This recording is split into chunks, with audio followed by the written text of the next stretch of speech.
Almost every organization has it, and almost every organization and their employees are trying to find a way to deal with it.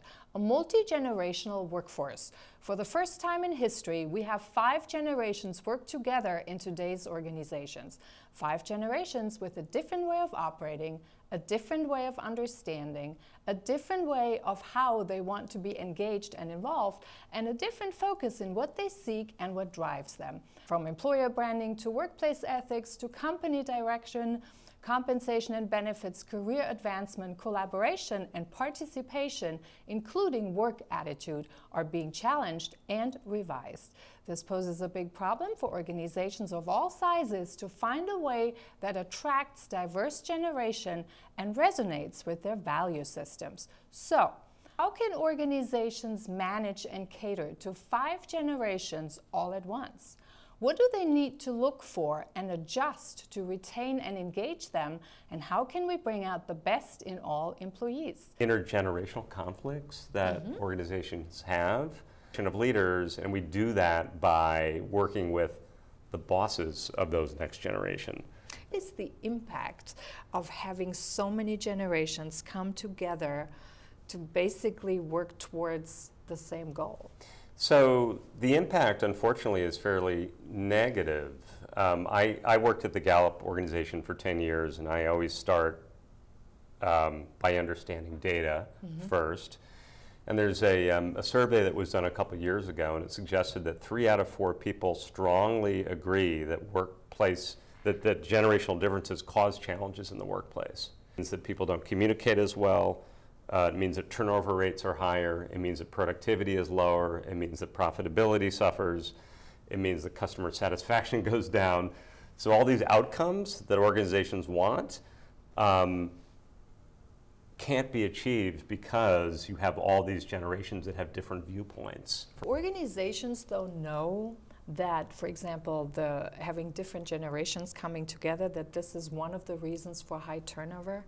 Because I'm not sure that I think many of them are trying to figure out what is actually the issue. So I'm not sure the conclusion for most of the managers there is right at hand where they say, well, this is probably because we're dealing with so many different generations. I think they mostly blame the young generation that they're coming in and they don't want to pay their dues, or they don't want to do the work, or they have expectations that are unreasonable. The young people expect more direction, some mentoring, vacation time, or flexibility, and the older generations expect the kids to do what they're told.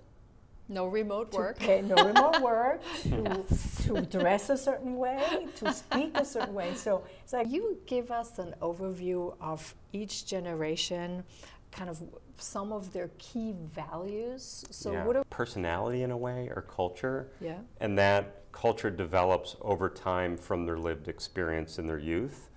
So I'll give you an example of 3 generations in the relationship to work. Boomers are considered very work-centric. They introduced the concept of workaholism into the workplace. Before the boomers, we had the silent generation where people just punched clocks.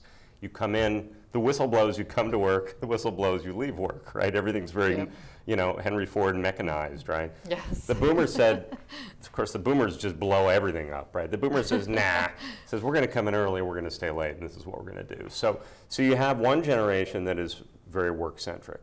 The Xers came along and said, I want to spend more time with my kids.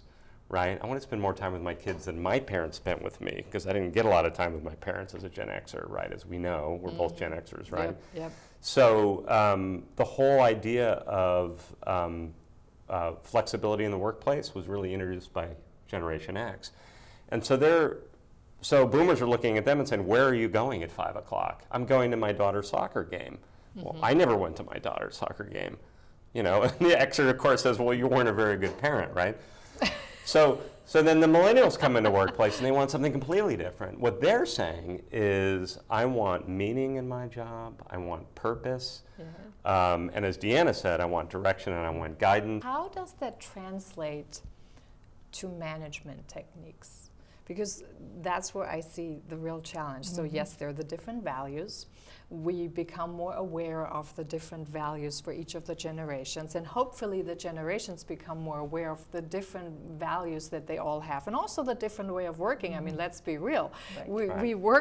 We all work differently. You ask, a Gen X, like we're Gen X, we're gonna stay there and do what it takes to get it done first. You tell that to a millennial, they say, well, I'll come back on Monday when I get to it. Now I'm gonna go home.